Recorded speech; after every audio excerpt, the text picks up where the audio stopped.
Marshmallow Fanboy back with another review, this time for He-Man and the Masters of the Universe Origins Cartoon Collection. Now, I don't necessarily know if this is still Origins, or considered Origins, or if this is just straight up He-Man and the Masters of the Universe Cartoon Collection figures and doesn't have anything to do with Origins anymore. But they look very close to the Origins figures, but they are definitely the animated likenesses. And that is awesome for two reasons. One, we've gotten a giant dose of nostalgia with the Origins figures. The Origins figures look just like the figures we had when we were kids, but there's extra articulation, and we get all the weapons and the comic books, and the comic books aren't maybe as good because they're not as... I remember when I was a kid, we were getting individual books per character. I don't think we got one comic per wave. I think we got 3 different comic books. And they were a little heftier than they are in these packages. But other than that, it was just a embarrassment of riches. And I wasn't going to get these. I've got the regular Origins figures of these. I have the Super 7 ones, which were based on the animated likenesses. And I wasn't going to get these. And then Robo did a story on his channel, Robo Don't Know, and he went over some of the figures, and I thought, yeah, those look pretty awesome. I still wasn't going to get them. And then I ran into them at my local comic book shop, and they were $20 each, and they gave me a little bit of a price break on them. So I got the 3 of them for $50, and that was awesome. And I just I could not get them. My self-control is almost zero. Anyway, I got them. I'm excited about them. I'm getting rid of all of my Masters of the Universe Origins figures in favor of the Masterverse figures, but I'm keeping the Super 7 figures because they were all the animated versions and they were very cool. And I think these 3 figures are the 3 figures that I was keeping of the Origins ones. I didn't want to get rid of Skeletor, He-Man, or Trapjaw. So I have 2 versions currently of each figure, the Origins figure and the Super 7 figure. And of course, things like Battle Damage, He-Man, and things like that, which I'm going to get rid of. These original looking figures are the ones I'm going to keep. So I'll have 3 versions of Skeletor, He-Man, and Trapjaw, which are just, you can't have He-Man without Skeletor. So let's take a closer look at the backs of these. The front of them are just like you'd expect. I mean, the new background is very cool with Castle Grayskull. I wish for the villains, maybe there was Snake Mountain in the background. That would have been cool. But, waste not, want not. I have no idea what that means. I just said it. So, this is Skeletor from Masks of Power. The thing that I like about the animated figures is that they're picking one episode and they're giving you accessories that are specific to that episode. For this case, it's the Masks of Power. And I think the Masks of Power are actual heads. I think you can put the head on.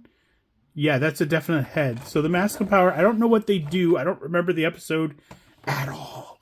I don't remember the episode. I'm sorry, but I don't remember. I don't know why I whispered that. That was creepy and kind of icky. He-Man, of course, has the card art on the back. This is as seen on the Masks of Power also. So does he have a cool... Oh, look, includes the Sword of Ancients and twist into a powerful battle position. The A looks like an O, so it looks like it's saying twist into a powerful bottle positions.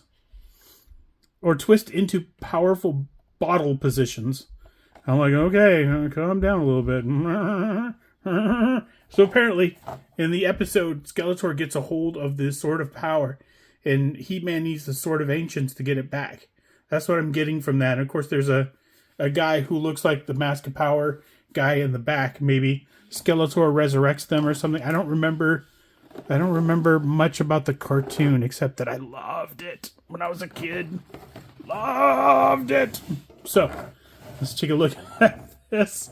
And this one is as seen on Double-Edged Sword. And of course, has Merman there in a river. Apparently, he never gets out. He's like... and Trapjaw's like, anyway. So, it includes Eternium rock, which is very cool. It's very cool that they have real specific episode shout outs in the cartoon collection. It's super cool.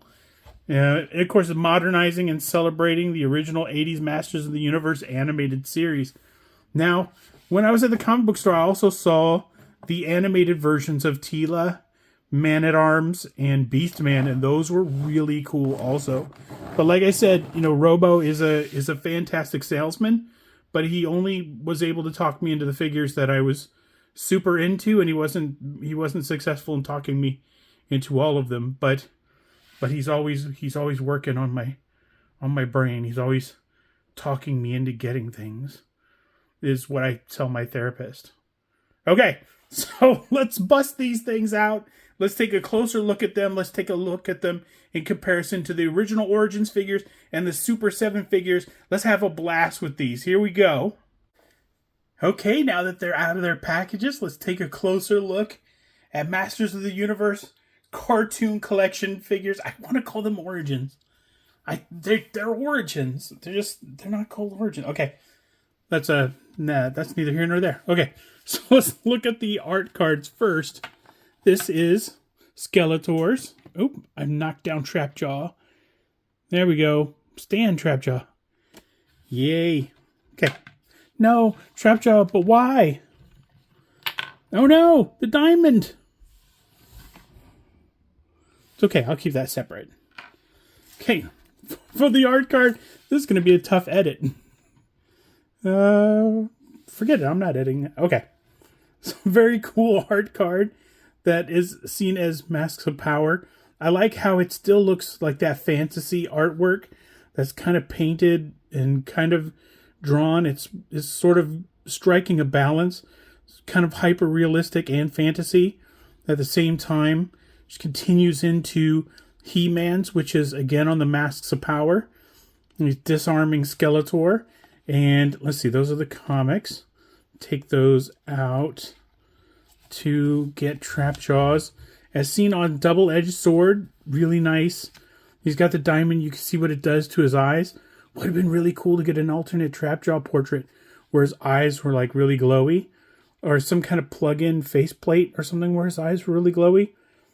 Either way, super cool. Very cool artwork on the cards. And of course I cut those out. It's nice they were all unpunched. A nice comic book with the figures rather. This one, it came with He-Man. Beastman puts on one of the Masks of Power and assembles a huge undead army and threatens our heroes, but Stratos and He-Man go head up with them and are able to repel them. So it's a very cool comic. I think this is the one where there's the army, right? There it is. There's an army of folks Beastman assembles. He's a bad man. Okay. And time's up. Trapjaw has the diamond. And Teela takes it back. So, neener. Teela has your cool gem thingy. And that's it for that. And of course, in here, it's another Masks of Power tale where He-Man sort of takes it back. And Skeletor says, it's a little blurry, but it says, no need to walk me to the door. I'll see myself out. Skeletor evicts himself from Castle Grayskull, which is hilarious. So Trapjaw comes with the Diamond of Power. It's kind of shaved off on one end so he can hold it in his hand. Hard to get it in his hand, hard to get it to stay in there. Skeletor, of course, comes with two Masks of Power. I don't know what they do. I'm not familiar with the episode. Neither one of these look like the one that Beastman put on. This one does a little bit. So that could be the one that kind of resurrects the undead or commands undead armies. I'm not sure. Either way, if you're a huge cartoon nut and you know what these do, that's awesome. So Skeletor, wow. Just the color scheme and the articulation, just the purples and the blues and the yellow with the little dots in his eyes. Or is that shine? No, they're just pure black. I'm getting a little bit of shine reflection from the lights that I use there. but really cool. The Havoc staff is not just one color, has the white on top, and that's really nice because the Havoc staff is usually just one solid color. And the colors that we're getting are things like purple, or on the Horde staff, it was this red sort of see-through. So it's really nice to have sort of a cartoon accurate thing. You can do a lot with just, you know, the black on the trunks, the purple, the blue, the yellow, the white. There's not a lot of color in this. There's no wash at all, and it just looks amazing. It absolutely looks animated. It's 1,000% worth getting, especially if you don't already have this figure. And I know there's a contingent of folks who, when Mattel Creations had their animated series, and those figures were $45-50 each, who spent a fortune on figures that look like this, and maybe, you know, now that they're coming out with cheaper alternatives, they feel a little burned, and I get that. I have He-Man and Skeletor from that line. I never opened them because they were so expensive. But I loved having the animated likeness, which was when Super 7 came out with theirs. I thought, this is amazing. The Super 7 also had sort of ultimate Masters of the Universe figures, and those were really cool too. So they've been really catering to us and really going, you know, how can we get collectors the stuff that they really want, and they're listening. Or they're like, well, we're almost out of Origins figures. Everybody who wants an Origins figure's got them. So let's do a different version. Maybe it's a cash grab. I don't know. It just feels like it's not. It feels like, you know, we're getting really good figures kind of cheaply now. That was not a knock on the quality. The quality is very good. But Trapjaw comes with 2 accessories, the laser cannon and the hook, which I have attached to his belt. Of course, they're interchangeable. Really easy to put on. It's a little bit of a joint here so he can separate a little bit. He's got the black, plain black arm. He's got very basic, like black and pink and green and blue. Just perfect. And it's got the head of silver, and it's got the little hook on his head like he's a Christmas ornament. I never understood why he's a Christmas ornament, but there he is. But Trapjaw just looks phenomenal. Trapjaw is absolutely just super cool. I don't know why he's my favorite. I don't know. I think it's maybe the colors or the design. I have no idea. But also, I love He-Man and Skeletor, but for whatever reason, Trapjaw is like that third character that doesn't really make much sense. It made more sense to have Man-at-Arms or Beast-Man or something. Somebody who was in more of the cartoons and is more important to the lore, maybe. But no clue. As for He-Man himself, he has this really cool sort of blue-silver harness. His harnesses in the past have been a flat gray. And this is more, I don't want to say alive. That sounds weird. But it's kind of a cobalt blue. It's kind of a metal blue. And the swords are more metallic silver than they've been. They aren't flat gray like his armor. But they aren't the kind of the cobalt blue, like the steel blue of the harness. They are their own color. But again, He-Man's got that base skin tone, which isn't too tan on this one. His face looks really good. The hair looks really good. Doesn't look, dissimilar to He-Man. Doesn't look sort of weird like the kind of the Origins figure did. And of course, it's just a plain sort of orange gold. It's hard to describe that color. It's kind of a deep orange and brown. And of course, the hair is yellow. It's a very, very basic figure, but it's beautiful in that, like that scabbard is huge and can accommodate, the sword. Usually you just get the harness or the, and then you can put a sword through it. But here you get a scabbard. And I don't remember He-Man ever having a scabbard on any of his incarnations. So why don't we take a closer look at the Origins figures and the Super 7 figures alongside with these guys. Okay, I dug out the Origins He-Man, which at the time I think was strictly a Walmart exclusive back then. I really had to work hard to to get the first couple of Origins figures because they were Walmart exclusive, because I didn't know they existed until they were way sold out. And then the Super 7 version. So if you're keeping score, this is the first Origins figure, and this is the Super 7 figure. The Super 7 figures I thought were more like the cartoon series. My memory is that it was closer to this, and that the Origins figure was closer to this. But this is the Super 7 figure of He-Man. The difference is the Super 7 figure, of course, came with a whole sword, which I appreciate. Did come with a half sword that you could merge with Skeletor's sword. Came with a shield, sort of a little bit. This was going for accuracy as far as the original figure. It has the original articulation, which is to say it has almost none. Like, nothing really moves. You can't really do anything. But it does have the old sort of action that the old He-Man did. And it didn't have the squishy head. None of them have squishy heads anymore, which is a blessing. The squishy heads can burn in heck, I say. Burn in heck. So it's more what I remember of the original. And the Origins improved on it a little bit. The Super 7, again, going for accuracy. Going for exactly that 5.5. Looking for trying to get it completely right. The first Origins figure was trying to modernize it a little bit, and they did a great job. This is basically what the cartoon collection one is, except it has closer to that sort of stink look. I think there was a second version of He-Man and Skeletor, because Skeletor I thought maybe looked kind of ridiculous also. But he has the shield, the axe, and he has half the sword.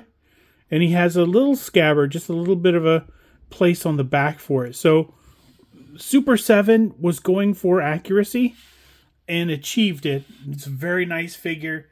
If you're really into, I would love to have the original figures on my shelves, and I can't afford $300 to buy an original He-Man. That is an amazing figure to have. This is an amazing figure to have when you were starting your collection again and you're looking for something that was that happy medium between the figures that didn't move at all and figures that do move, but maybe maybe it's not animated style. Maybe the face still looks like it did in the comics or on the card art. So that is He-Man. Okay, as in the He-Man comparison, we have Origin Skeletor over here and Super 7 Skeletor over here. I'm going to start with the Super 7 Skeletor. He comes with a completed Sword of Power, just like He-Man does, and one half of the Sword of Power, just like He-Man does. He doesn't have two grips, so you can only hold one thing. The staff is pretty cool. Looks really good. The Super 7 we got before Origins. So this was, at the time, it was just an amazing staff. It still is. I still like that just a lot. And of course, Skeletor, they were going for the old feel. The paint is amazing. The expression, really amazing. Of course, they have the little, this action. Of course, the arms don't move much. They just kind of, there's one joint at the elbow and there's no articulation anywhere else. So there's like 1, 2, 3, 4, 5, 6 points of articulation on the Super 7 Masters of the Universe figures, which is accurate to how many were on the original figures. There wasn't a lot of articulation on those either. So what you lack in articulation, you make up for in sculpting and in paint and in accessories, because you didn't get all of this with the original figures. I think you got a sword, and it was one half of a sword that was meant to be joined up with He-Man's sword. I don't think you got a Havoc staff at all. Maybe you got a Havoc staff. I'm not absolutely sure. Don't quote me on that. So the Origins figure has this really weird expression. And again, this was the first version of it. I know there was a different version that came out where Skeletor's expression wasn't quite so horrifying and weird. And of course, his harness is more ornate than either the cartoon one or the Super 7 one. So the cartoon one is a little more like the first action figure. And this one takes a little bit of liberty, puts a little bit of it looks like a Horde logo at the top of that one. Of course, comes with 1/2 of the Sword of Power, as well as a 1-color Havoc staff, which is just about average. There's no scabbard on the back of the Origins figure to carry the sword or anything. Also, he only has one grippy hand and one sort of open hand, which kind of mirrors the setup on the Super 7 figure. Of course, in comparison, they all have really nice paint. They're all different hues and things like that. But that's how the Skeletors stack up side by side by side. And here is Trapjaw with, as before, Origins Trapjaw and Super 7 Trapjaw. Now, the thing that I like about the cartoon one is the flat blue. Both of these, that's very shiny. I'm pretty sure the original figures weren't as shiny, but everything had kind of a dull paint job in the 80s. The Origins one is a little bit shiny too, and they found like, hey, let's just make a flat blue for this, and it looks really good. The Super 7 one, of course, the 6 points of articulation. It has 2 extra accessories, the hook and the claw. I put lasers on all of them. And of course, original paint and everything.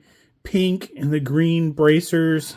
Let me move that a little bit. It has the no belt loops for the accessories. And of course, it does the little thing. Okay.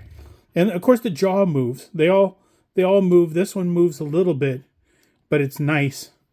That is the Super 7 one, which is going for complete copying of the vintage one. The Origins one takes a little bit of liberty with the original. It has some kind of bolt on the side. It puts a skull on the belt. The jaw comes way open where you can see his neck. It's really disturbing. Like his mouth should be black on the inside, but wow, that's super wide open. I don't know why that would be. Let me close that a little bit. It's making me sick. No, I'm just kidding. But he has 2 accessories. So he comes with 2 loops on the back. You can put that on. The arm cannon does not have a way to stretch it out to the side. Like with the arm, you can stretch this out to the side. And with the cartoon edition, you can stretch that out to the side. You can see I have it pointed not straight ahead, but slightly off to the side. So the cannon, you can articulate at the elbow, and you can bend it. So it has like a kind of pivot joint, and it has kind of an L joint where you can do that, and you can move it all around like this. And that's really cool. That's a lot more articulation than the original had. And I like the things that they did with this one. I like how they put the skull on the belt, put the little gear on the side. That's really cool. The bracer is also kind of a larger, just looks more impressive. They did try to modernize that a little bit.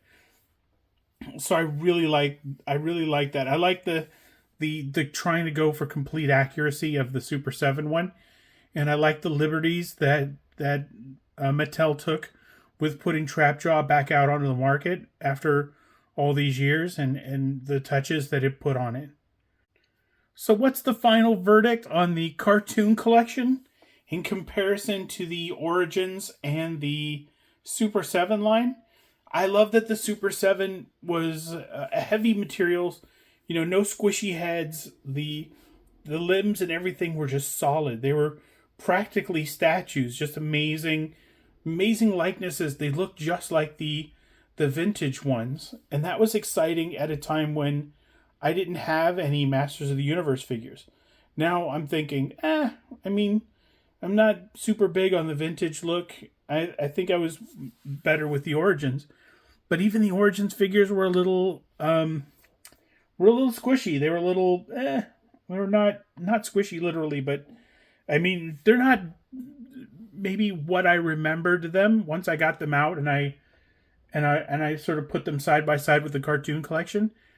I think the cartoon collection, except for maybe some things on Trapjaw, like maybe the like more electronic arm or the skull on the belt buckle, I think that these are the best versions of the figures. I mean, I'm not gonna lie, like the He-Man Origins figure has the axe and the shield, and if there was an axe and a shield with this version, the cartoon collection version, and I don't remember him ever using either one of those in the cartoon, but certainly, he came with those with this figure. I might be convinced to get rid of the Origins one. The Skeletor one, I'm already thinking, I guess I don't need the Super 7 or the Origins one anymore. This is kind of my ultimate Skeletor, and my ultimate He-Man, and my ultimate Trapjaw. Robo he's selling these things. He doesn't know, I don't think he knows he's selling these things, but I bought them, so dang it, Robo. So that I got them. I'm super happy to have them in my collection. They are badass. I love these 3 figures. And now I'm thinking about getting the rest of them. Oh no. But until next time, enjoy your toys.